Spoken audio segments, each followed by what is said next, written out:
Nobody runs 80 years without somebody they love dying, without getting sick, without serious trials. No one makes it clean through life in a fallen world. Thanksgiving morning, I was getting ready to, actually felt really great. I was organized. I woke up before everyone else, crack open the cinnamon roll thing and put them in the oven, and just really kind of going about my morning in the kitchen getting ready. I got up and poured myself a cup of coffee and asked Lauren how I could help, and she asked me to feed Nora. And so I sat on the couch and fed Nora and burped her, and then walked her over and put her in her Johnny jump up. And then I turned to go back to my chair. And then all of a sudden I hear this crash, and I'm waiting to hear Matt say, "It's okay, babe, I got it." And I didn't hear anything. Then the next thing I hear is Audrey, our then 6-year-old, say, "Dad?" And that was odd because I didn't hear Matt's voice, and I walk in and Matt is on the ground close to the hearth of the fireplace and having a grand mal seizure. We were told at the hospital that when I start kind of coming to, they had already done the CT scan. They saw a shadow in the CT scan and they wanted to do an MRI. Then they took him back for tests, and they did find a tumor, and the ER doctor recommended that we see a neurosurgeon as soon as we could. I mean, life for me up until that point had just always been best case scenario.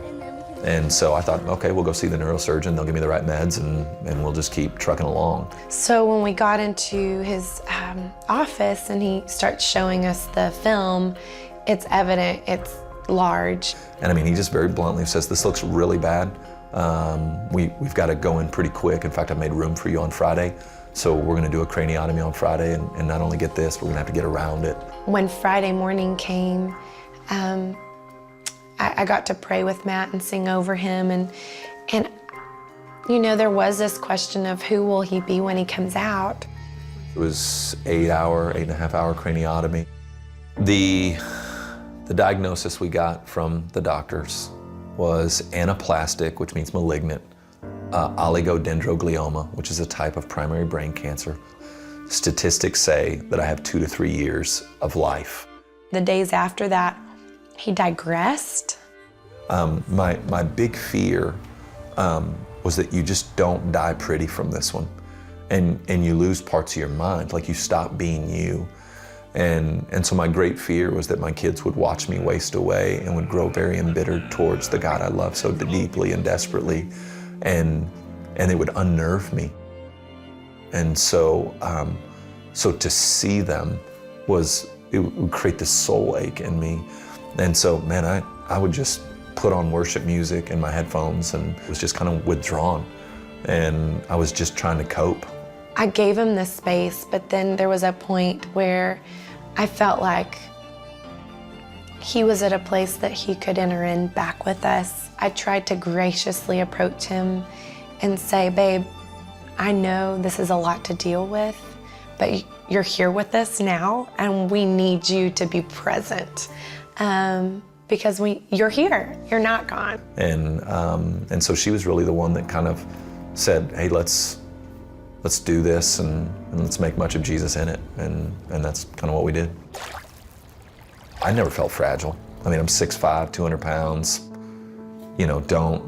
always been strong, always been quick, always been able to knock things out. When they started that first full dose round of the chemo, I just became very depressed and just felt like my insides were rotting out. And for the first time on a consistent basis for nearly 2 years, I had about 8 days a month. I was just done. You start to really see what's really important and what's not important, and how, when all's said and done, it's me and the Lord.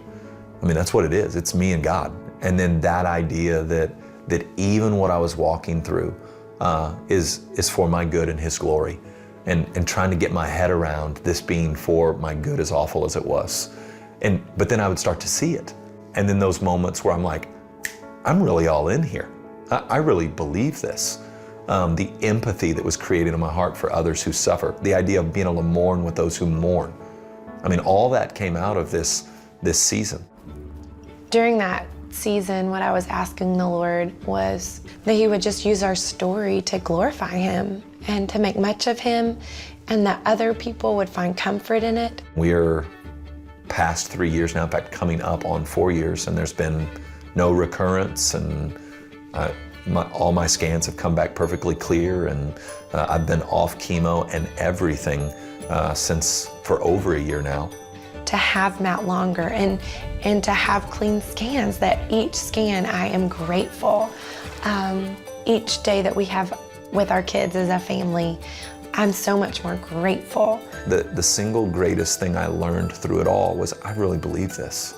I mean, I really got all my chips in. I'm not, the thought of standing in front of God at early 30s with 3 small children at home and a beautiful wife who now is husbandless. Like I was able to lay that down and just say, hey, I'm yours. You're what I want, you're my treasure, you're what I'm after. And so the crazy thing is through all of the epiphany is, oh my gosh, I believe it. I mean, I really, really, really believe it.